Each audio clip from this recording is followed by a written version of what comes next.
Hello everyone, welcome back to Angela's Craft Room, independent Stampin' Up demonstrator for Australia. Today I'm coming to you with a tutorial on a card in a box. I've been asked to do a tutorial for this. I'd just like to thank Joanna Ambida at Joanna Create. She's kindly given me permission to use her template that she used to make her original card that I was inspired by.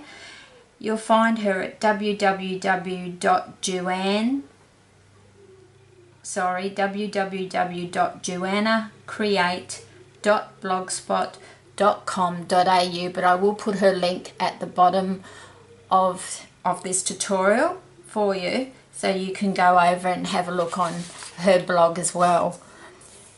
So I have made these before where it's just been a square box, but I wanted to do one that was more of a rectangle and was just a bit bigger, and I could work on it a bit better and put a lot more in it. I have got a couple of tips that I've changed, a couple of things to how Joanna did hers, but this is how I've done mine. So let's get started. So first of all, we need a piece of cardstock which measures 29.7 centimetres along this way and 10.5 centimetres from top to bottom. Now the 29.7, that is just the A4 cardstock size. So you don't, if you've got A4 cardstock, you don't even have to cut that side. You just need to cut from here to here, so the width is 10.5. okay, so then what you need to do, I'll just bring in my trimmer. We need to do some scoring, so make sure you use your scoring blade. So this is all in centimetres, and I will put the measurements at the bottom of the post. We need to score on the long side at 10 centimetres, then at 14 centimetres, then at 24 centimetres, then at 28 centimetres, and then I find I'm left with 1.2 centimetres in this area down here. So then you need to turn your card long ways like this, and then we're just going to score it at 5 centimetres. Now when we're going to score right from the top right down to the bottom, okay, so right up down to the bottom. And you can take that away. Now on this end bit here, the part that is 5 centimetres, that's going to be your top, and the 5.5 is the bottom. So we need to cut out this piece here. So I'll just get my scissors.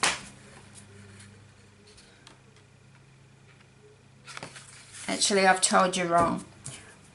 On here, where we've scored all along here, 1, 2, 3, 4, what we'll do is turn it round, and we're going to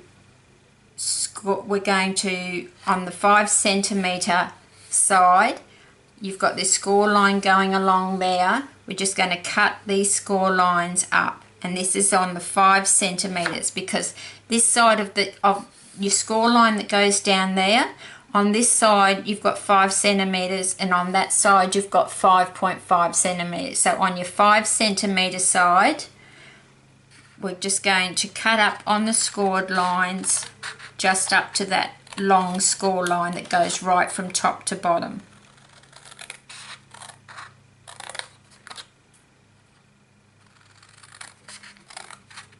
Alright, now this bit on the end, we're just going to cut that off, and you'll see why at the end. I'm trying to keep it into view for you. So we just discard that, and if you want to, you can just mitre the edge for a clean, just mitre that piece off like that. Now, when I decorated mine for all the designer series paper and the cardstock, because I used Calypso Coral as my base card, and then my first layer is Old Olive cardstock, which I've done on all sides, and I've even done under the flaps. Now you don't have to do under the flaps, but I have. It's just, if I'm making a card for an order, I like to do it so it's looking like a real finished product. So that's up to you whether you do under the flaps, but I'm just talking about the top, which is a lot. These ones we've already cut. This is the top part, okay, and then if you lift up those flaps, this is the bottom, okay. So make sure you put your paper down correctly, because you want it once you've folded it. But I find it easier, and I'm not going to do it, stick it all down for you, because if I do, it's just going to take forever and the video will go forever. So where you've cut, this is going to be your top section, because they're going to fold down. So this down here is your bottom section. You've cut away that piece, that's your top section. This is your bottom section. So in your bottom that's the top section, sorry.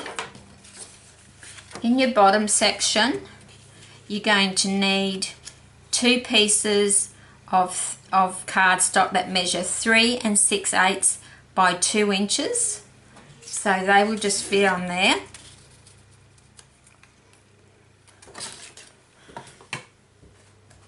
And then you're going to need 2 pieces that measure 1.5 inch by 2 inches for the bottom. And that's your first layer of your cardstock.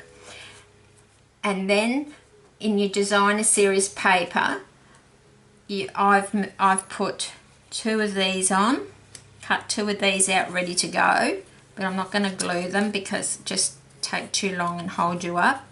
So those small ones, they measure 1 3/8 by 1 7/8. That's your designer series paper. And then you need 2 pieces to go on there and on there, and they measure 3.5 inches by 1 6/8. And while it's still flat, glue all that on, and now we're going to do the top section. So in the top section, you're going to need 2 pieces that measure 3 3/4 by 1 7/8. And then you're going to need the 2 smaller pieces that go on there and go on there, and they measure 1.5 by 1 7/8 inch. And then you've got on your top section your designer series paper on the long pieces. They measure 1 3/8, sorry, top section 3.5 by 1 6/8. They go on there, just roughly I'm showing you. And then the smaller pieces, they are 1 3/8 inch by 1 6/8 inch, and they go on there. Now I would, if I were you, stick all that down before you even fold with your Stampin' Up! to fold the burnish, the fold lines. That's what I'm trying to say. So I'll just take all this off and pretend that that's all glued. So I would turn it and do with your bone folder just down the center first. I'll just take it out a bit for you. Oops. Yep, so just burnish those fold lines. Especially with a box like this, you really need to do them well. Then we need to fold those down, the little piece at the end, because that's going to get glued. Then your next fold line. And it's a good idea to do this with the cardstock. And so I'll keep this as my template. Okay.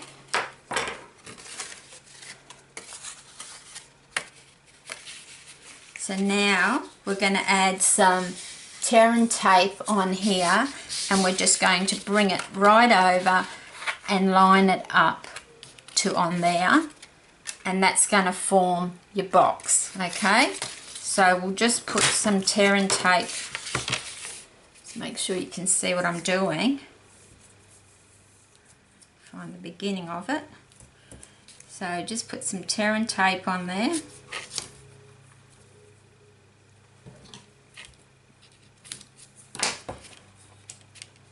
Just pull that one off. I wouldn't recommend using liquid glue or snail, because over time it's just not going to keep holding this together. And if you're doing it as an order or as gift even, you want it to last forever for the person that you're giving it to. So that's the tear and tape. So then I'm just going to take it over, and I'm going to, very sticky, just make, because once this goes down you can't get it up, so just make sure, hope you can see that's right in that corner, and I've got it right in that corner before I let the rest go down. Okay. And then remember, you've stuck all that down before we've done this part of folding it. So then when you bring it up, this is going to be all decorated. And then you just, so just burnish those so they're folding the other way. Now your top flaps, I will put a note at the bottom, but your top flaps are going to be exactly the same measurement .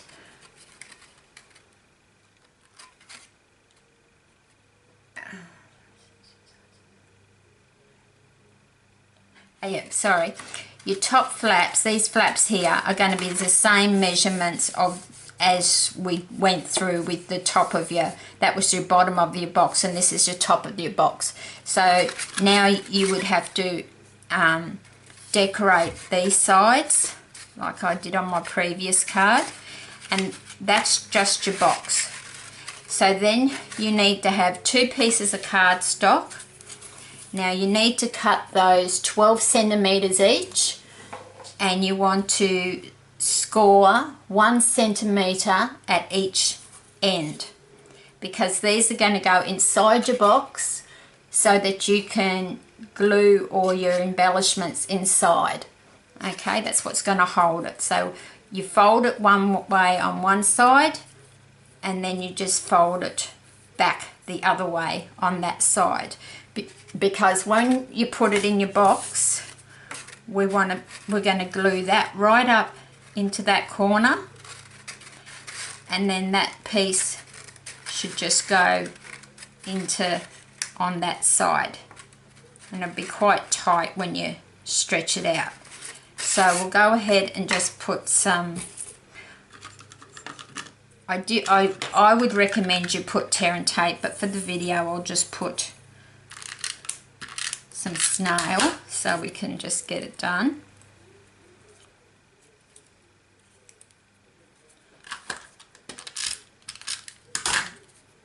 So then just put one side so it's flush in there, and just hold it there till it takes.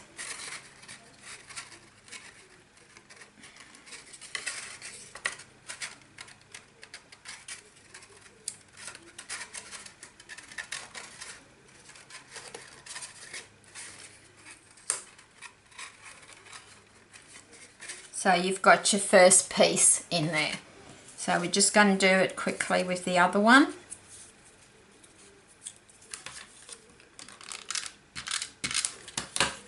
So it's going to go in like that. So then we're just going to put that one, you can put it wherever you want. There's no wrong or right ways. Just got to hold one end.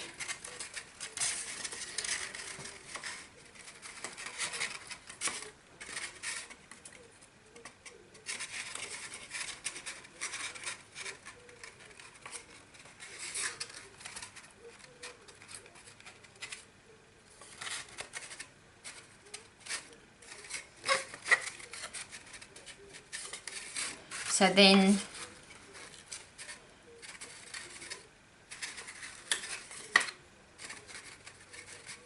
that one, that's probably just needs to be folded a bit more.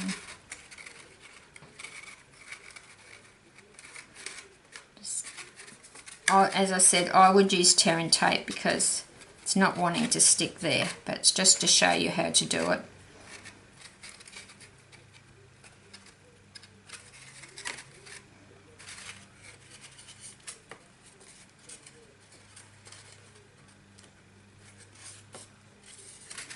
Okay, so you've got your little sections in there.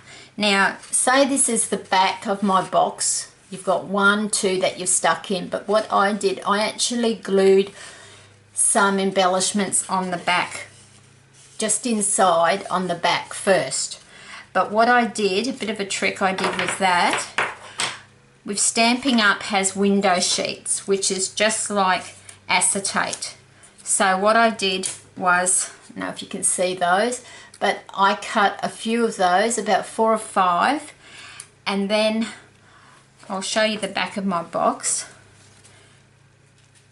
Should show up. You can see the silver, and it just gives you more height, so that because you want this back row to be quite high, higher than the next row, and then go down even lower on the front row.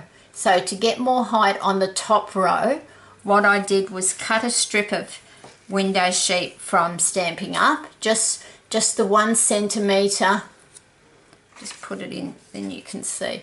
Yeah, just about 1 centimetre wide, and then I just cut them in 2 inches, and then I stamped my flowers and punched them out, and then I just glued them onto the window sheet first, and then I just positioned them where I want on the back, and that way it gives you a lot higher height for that back row.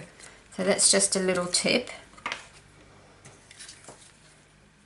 So what I've used here also, I've used the Flower Shop stamp set, and I've used the Pansy Punch. So the Pansy Punch, you can see that one, the Pansy Punch, it corresponds with all the flowers in the Flower Shop stamp set. So that made my job a lot easier, because all those flowers I just stamped in whatever colour I wanted, and then I just punched them out with the Pansy Punch. And the same with my thank you. That is from the One Big Meaning stamp set from Stampin' Up. Has a lot of different sentiments there, and I've just used one of those from there. Now for the butterflies, I used the Elegant Butterfly Punch and also the Bitty Butterfly Punch. 2 different butterflies. Now the good thing with those, I just punched them out on the designer paper, the designer series paper I used, which is the Pretty Petals paper stack. It's one of the new ones. Pretty Papers paper stack. And I just, you can see that that's a butterfly over there. one up there. There's one down here that I've used the same as that, and it just comes out like that. So they're the punches I've used. Now in the, you see that front row, you can see that I've used the White Perfect Accents, which you get from Stampin' Up. There's quite a few in there. They last quite a while. And then I've used the Jewel Rhinestones and also the Jewel Pearls in there. And I've also used the Wink of Stella Clear Glitter Pen just on some of the butterflies and some of the centres of the flowers. But that's the card in the box. I hope you will have a try of it. It is a bit challenging, but I find the most consuming time making it was just working out how to fill the butterfly. You could do like the box, you could do like a baby theme, you could do a Christmas theme, you could do one for a birthday. You know, they're just a really nice different that's no one else is going to give that person. And to fold it, it just folds on the front here where I've put my sentiment. I've just put a piece of Whisper White under there if they wanted to write on it. But if I was doing an order, I'd get them to write on that first and then I'd stick it on there for them, because it's a bit hard to write on it once it's already there, isn't it? So that's the card in a box. And I do prefer this size rather than just the square size. But do try that with the window sheets cut. It will give you that more height on your back row. So it gives you an added row. So you've put in your 2 rows with your 12 centimeter strips. So if you stick some on your back row, that will give you an extra row. Then you've got your second row, your third row, and if you really wanted to, you could even put some just inside there, which would give you even a 4th row, just depending how much work you want to do on that one. Okay, thank you for stopping by, and I hope that you find this tutorial useful.